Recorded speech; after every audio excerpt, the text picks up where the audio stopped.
નશામાં ધૂત પોલીસ કર્મી અકસ્માત સર્જ્યો છે। સુરતના અઠવા ગેટ પોલીસ કર્મીએ કાર બસ સાથે અથડાવી છે। નશામાં પોલીસ કર્મીએ પૂરપાટ ઝડપે કાર હંકારીને અકસ્માત સર્જ્યો છે।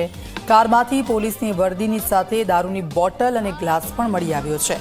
અકસ્માત સર્જી નશેડી પોલીસ કર્મી જાહેરમાં બોલાચાલી કરતા નજરે પડ્યો। અકસ્માતને લઈને લોકોના ટોળે ટોળા એકઠા થઈ ગયા છે। વર્દીની નેમપ્લેટ પર પોલીસ કર્મીનું નામ અજય એચ પટેલ લખેલું હતું।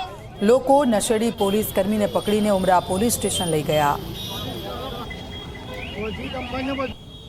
તો આપ જુઓ નશેડી પોલીસ કર્મી કે જેણે દારૂના નશામાં કારને અથડાવી।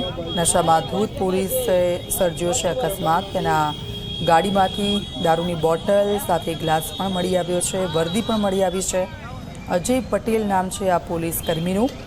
કારમાંથી પોલીસની વર્દીની દારૂની બોટલ મળી આવી છે। આ બંને દ્રશ્યો મેં આપને બતાવી રહ્યા છે। સદનસીબે આ કારમાં કોઈની જાનહાનિ નથી થઈ, પરંતુ જે પ્રકારે પોલીસ કર્મીએ નશામાં જે અકસ્માત સર્જ્યો છે તેને લઈને સખત કાર્યવાહી કરવામાં આવે તેવી માંગ